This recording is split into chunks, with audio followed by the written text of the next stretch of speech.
Welcome back, everyone. Before we dive in, make sure you drop your thoughts and the lessons you took from this story in the comments. And don't forget to like and subscribe. Let's get into it. Unaware of his $200 million inheritance, his wife divorced him for being poor. 5 years later, she returned begging. "You are a failure, Andre. I cannot waste my youth here anymore. You will never give me the life I deserve, and I refuse to die poor beside you." Those were the last words Monique Whitfield whispered to her husband before slamming the divorce papers on his chest. Grabbing her suitcase, she walked out of the house with confidence, abandoning her 5-year-old son for the promise of wealth. She had no idea that the broke mechanic she was divorcing had just inherited $200 million that very same day. Rain hammered the windows of the small auto shop on Elm Street like angry fists. Under the hood of a 2010 Civic, Andre Whitfield's hands moved with the patience of a man who had learned to make miracles out of bad parts and thin margins. The wall clock blinked 11:47 in the evening. Another 16-hour day. On his workbench, a dusty picture of 17-year-old Andre with his Uncle Leonard leaned against a coffee tin. Beside it, an unopened envelope from Benson Tate, attorneys at law, marked urgent. His phone still showed a missed call from the same firm earlier that afternoon. The text from his wife, Monique, hit like a nail through tire rubber. "We need to talk now." He drove home in silence, rain thudding the old Ford's roof, wipers squeaking like tired metronomes. Every light in their small house blazed. Monique stood in the middle of the living room in a new emerald dress he had never seen. Hair perfect, perfume expensive. In her manicured hands, a manila envelope. Her eyes were ice. "I married you for a future, not for poverty," she said, each word clean and cruel. "You are a failure, Andre. I cannot waste my youth here anymore. You will never give me the life I deserve. I refuse to die poor beside you." Divorce papers slapped his chest. Papers skittered across the floor like startled birds. He reached for words that did not come. "Monique, I work 18 hours for you and for Caleb. We are close to turning the corner." She laughed, brittle as glass. "Your corner is a dead end." Her heels cracked down the hallway. Drawers yanked, hangers scraped. Their 5-year-old son, Caleb, padded in, wearing Superman pajamas, clutching a frayed teddy. "Mommy, where are you going?" "Can I come?" Monique crouched, her smile brittle. "Be good for Daddy. Please do not go," he sobbed, hands grabbing at her dress. For a beat, her eyes flickered. Then she stood, walls back up, suitcases rolling overwood like a verdict. Headlights washed the front yard. A sleek black Maybach slid to the curb, engine purring money. Through tinted glass, the outline of a man waited. The rear door opened with reverent quiet. "Monique, at least tell me why," Andre said, voice raw. "After everything, why like this?" "Because I deserve better than coupons and second-hand charity galas," she said, stepping into rain without looking back. "Because I refuse to grow old in this prison." The Maybach door thumped shut, soft as a coffin lid. Caleb pressed his face to the screen door. The car disappeared into the wet night, and the house swallowed the sound of a boy's breaking heart. Andre scooped his son up, carried him to the couch, and held him through the quiet aftershock. When Caleb finally slept, Andre stared at the scattered papers, at the photo of Uncle Leonard, at the blinking voicemail from Benson Tate. He pressed play. "Mr. Whitfield, this is Harold Tate. We must speak regarding the estate of your Uncle Leonard Whitfield. Please come in tomorrow morning. It is urgent." Andre looked at the unopened envelope, at the sleeping child, at the front door, where the rain had left small, glittering puddles like unspent tears. He felt as if he had just lost everything that mattered. What none of them yet knew was that fate, meticulous and unsentimental, had already set its counterweight on the other side of the scale. Some people leave for a luxury car. Some stay for love that cannot be repossessed. Morning found the house too quiet. Caleb's teddy lay on the rug like a witness. Rain had rinsed the night clean, but the air still held the metallic tang of a storm. Andre brewed coffee he did not drink. He stared at the divorce papers, then at his son's cereal bowl as milk softened cornflakes into mush. "Will Mommy call?" Caleb asked, spoon hovering. "I do not know, buddy," Andre said, "but I promise you this. You will not go to sleep wondering if you're loved. Not ever." He dressed Caleb, dropped him at kindergarten with a hug that lasted a heartbeat longer than usual, and drove downtown to Benson Tate. The conference room smelled of lemon oil and old victories. Certificates lined mahogany walls. A careful man with kind eyes introduced himself. Harold Tate. Mr. Whitfield, I am sorry for your loss. Loss. The word snagged. Andre had not seen Uncle Leonard since a family feud years ago. Tate slid a leather folder across the table. Your uncle passed 3 weeks ago. He named you sole heir. Numbers look like fiction on paper. Oil royalties, real estate portfolios, positions in technology funds. Tate's voice steadied the surreal. As of market close yesterday, the estate's value is approximately $200 million. Andre blinked. There must be a mistake. There is not, Tate said. One condition. Per your uncle's letter, the inheritance remains confidential for 12 months. He believes sudden wealth tests a man's spine. He asks that you prove yours before the world knows. A letter in Leonard's angular hand waited beneath the will. Andre, money is a loud friend and a cruel master. Be a better man than I was. Build something that outlives you. Choose people who choose you. Tate's assistant brought water. Andre signed where stickers asked him to, numb and grateful and terrified. Outside, the city gleamed like wet chrome. Inside, a new gravity settled in his bones. He drove to the shop, sat in the driver's seat, and exhaled for the first time since the Maybach. That week, he made small, irrevocable moves. He opened holding companies, retained a discreet chief financial officer, paid 3 months' rent in advance on the house, and put Caleb's school tuition on autopay. He called a counselor for his son. He called no one else, not Monique. The divorce clock ran without him. A process server slipped papers into his palm at closing time. He did not contest. He would not fight a woman who had made her choice so vividly. 32 days later, the divorce finalized by default, conservatorship giving him primary custody, and her supervised visitation she never exercised. At night, after story time and prayers, Andre sketched on a yellow pad a second location near the freeway, better equipment, profit share for the crew who had become his family. He pinned Uncle Leonard's letter above his desk. Hundreds of miles away, Miami heat steam glass. Monique stepped from an elevator onto a marble lobby, hand on the arm of Preston Hale, the man in the Maybach. His penthouse unfurled its view of Biscayne Bay, all glitter and promise. Preston was attentive and amused by her hunger. He poured champagne. She posted sunsets and diamond wrists to people who had once whispered behind her back. She told herself the ache would fade. Back in Dallas, a little boy learned a different kind of promise. We do not quit on each other, Andre told Caleb as they built a model plane. Engines can stall. People should not. On the fridge, a magnet held a kindergarten drawing. 3 stick figures under a sun. One was missing now, but the sun still smiled. The year of silence began. Confidentiality was not shackles. It was shelter. Andre wore it like a tool belt. He kept the old Ford, patched the roof himself, and expanded the shop without fanfare. The second location opened under a new limited liability company, then a third. He upgraded lifts, paid above market wages, built a modest benefits plan. Word traveled the way good rumors do. That shop on Elm treats you fair. The new one on Jefferson fixes what others miss. He listened more than he spoke. A retired banker, now his discreet chief financial officer, mapped a path from lucky to durable. They moved Leonard's oil cash flow into mixed assets. They bought quiet strips of land where highways would fatten. They took minority stakes in 2 gritty software startups, unflashy products that solved expensive headaches. Andre read term sheets after Caleb fell asleep and asked questions until he could teach them. On Sundays, he and Caleb grilled in the small backyard. They planted tomatoes and named a robin that rated them Leon. At bedtime, when Caleb's eyes went shiny with questions he was too brave to ask, Andre gave honest answers.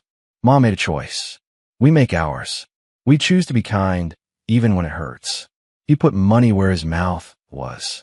The Whitfield Foundation for Single Fathers launched quietly in month 9, paying for legal counsel, child care stipends, and emergency rent relief. He funded it through a foundation arm, his name nowhere visible. In counseling, Caleb drew pictures that got less gray. Miami glitter thinned. Preston's construction empire was leveraged like a teetering tower. Payments lagged. A lender called during brunch. Preston muted, then smiled too fast. Monique kept posting. She had an audience to maintain, but a wobble had crept into her captions. She bought silence with returns that did not come. Back in Dallas, the 12-month mark approached. Harold Tate invited Andre to a small conference room. The confidentiality provision expires next week. You decide how you want to handle visibility. Andre's answer surprised even himself. We keep living, but I will pick one moment to plant a flag and make it about something bigger than me. The flag found him. One of the unflashy startups, an artificial intelligence diagnostics platform for fleet maintenance, landed a national contract. His early stake, quietly made at a valuation no one bragged about then, multiplied as the company announced an initial public offering date. Tate's mouth ticked toward a smile. When this prices, your net worth crosses $1 billion. Andre nodded slowly. Numbers do not hold my son when he has nightmares. Let's remember that. The initial public offering road showed brightened headlines. Andre stayed off camera, but decisions moved faster. He bought a shuttered vocational campus and rebuilt it as Whitfield Trades Academy, tuition-free for veterans and single parents. He met with city leaders, always in the same off-the-rack boots. At home, Caleb, 7 now, tuned a go-kart kit, tongue between teeth in concentration. You ever think about getting, married again? He asked without looking up. When the right person shows up for both of us, Andre said.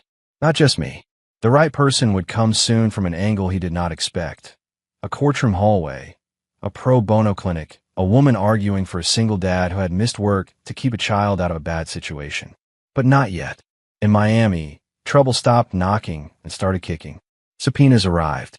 An agent's card appeared under a door. Preston's smile went thin. Monique found one-way tickets to Puerto Rico in his desk drawer, her name crossed out in red.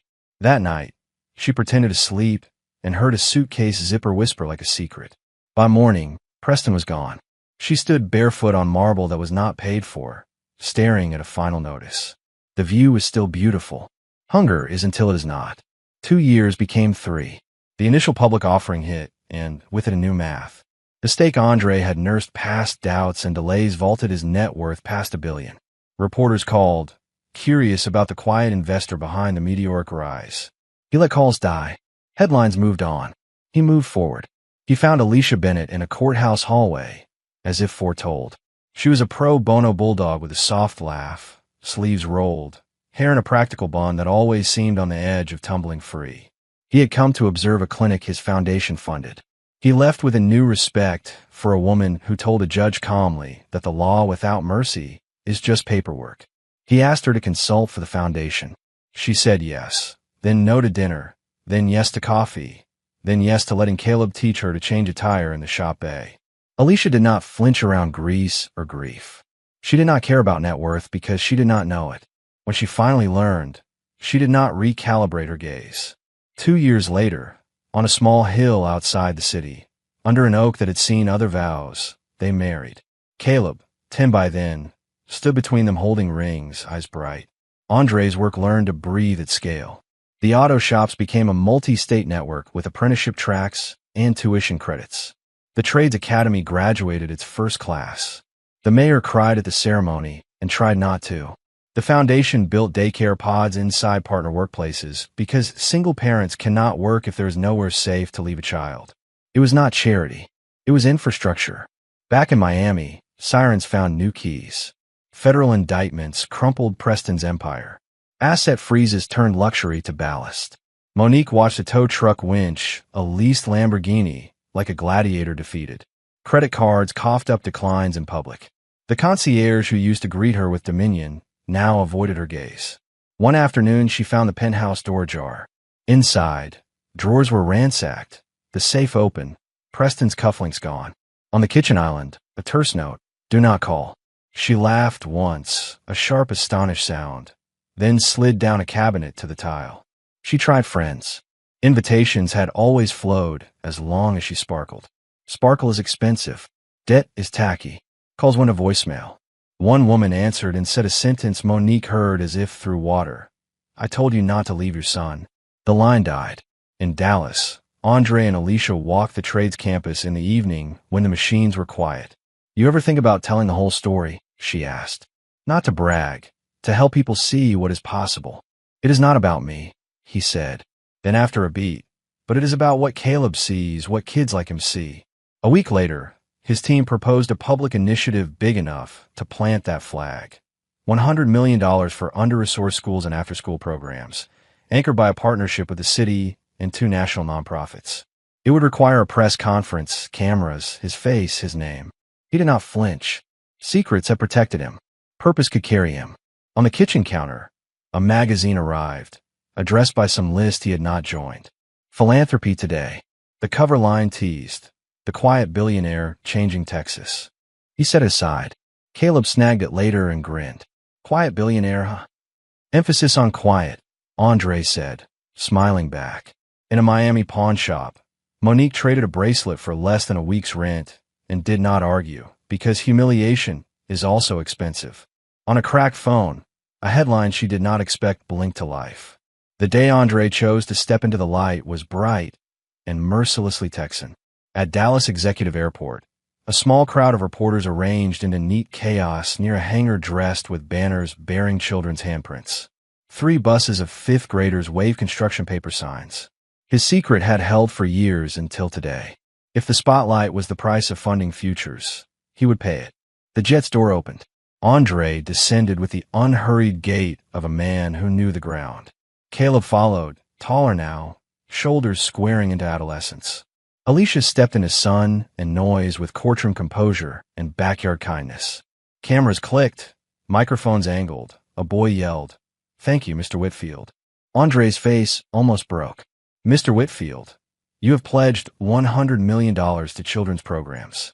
"Why now?" a reporter called. "Because we keep telling kids to be the future while starving the present," he said.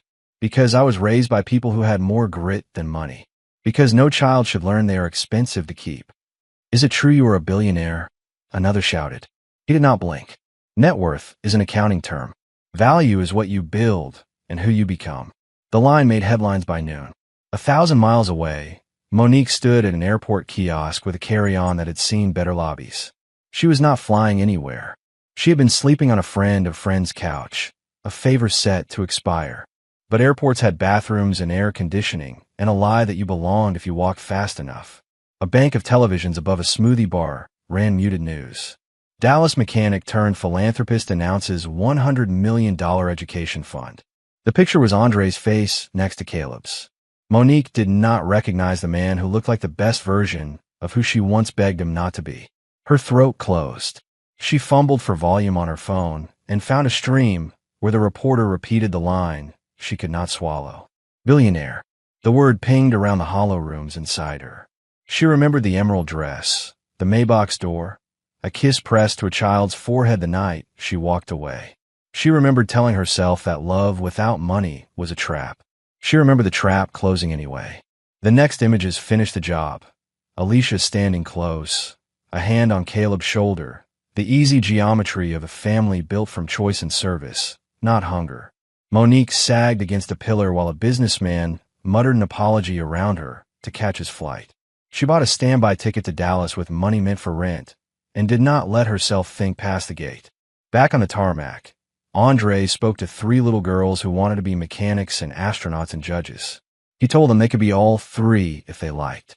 He told a boy who stuttered that engines are patient, and so are good people. When the event ended, he rode with Alicia and Caleb in a black sport utility vehicle past the old block where the small house still stood, owned now by a single mom his foundation had quietly helped. He glanced once and kept going. The first text from an unknown number came that evening. "I am in Dallas. I need to see you, please." He stared at it a long time without replying. He set the phone down and helped Caleb with algebra. He washed pans while Alicia dried. The second text appeared an hour later. "I am outside the gate." He did not sigh. He did not steel himself.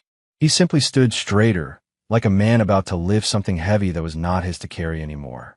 The Whitfield estate was not the old house rebuilt. It was a world away. Live oaks, a circular drive, light that made glass look like water. Through iron gates, cameras tracked arrivals, not to intimidate, but to protect a life assembled carefully. A taxi idled near the call box. Monique stepped out, thinner and older in ways that had nothing to do with birthdays. The suitcase behind her thumped like an anchor. The intercom clicked.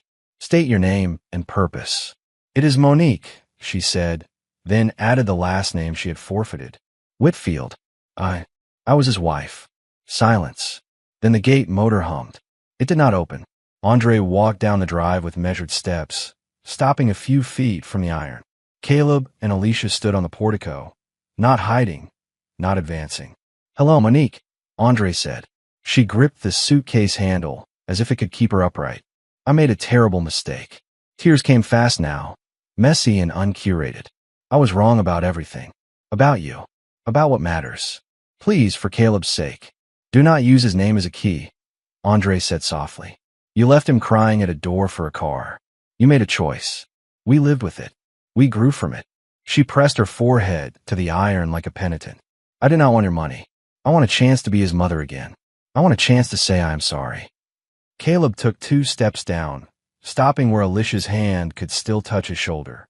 He was 10 and looked at her face open, eyes older. I remember enough, he said, voice steady.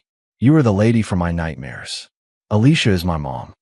Monique folded, knees on gravel, hands open. I deserve that, she whispered. I deserve worse.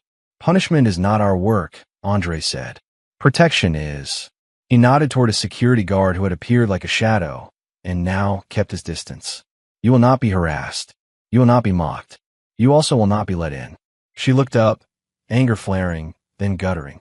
Do you feel nothing? I feel plenty, he said. Grief for the woman I married. Gratitude for the man you're leaving forced me to become. Pride in our son. Love for my wife. Relief that the person who valued me least no longer decides my worth. The guard approached, gentle as a nurse. Ma'am, we can call you a shelter or a cab wherever you need to go. Monique stared at Alicia, as if the answer to a question she had not asked was written on her face. Alicia's gaze held no triumph, only a clear boundary and uncomplicated care for the boy at her side. That, more than the mansion, broke something Monique had been holding together with stubbornness and narrative. Andre, she said last try, if there is any room in your heart. There is, he said. It is full. A breeze moved the live oaks. Somewhere in the house, a timer chimed for something mundane and holy, like bread. The guard opened the taxi door. Monique stood, dignity as fragile as eggshell, and got in. The car rolled away. Andre turned to Caleb. You okay? Caleb nodded, a kid again. Yes. Can we finish that go-kart? Alicia smiled. Wash up first. On the porch, Andre paused and looked back once, not to regret, but to mark the end of a chapter. Some stories do not need revenge. They need clarity.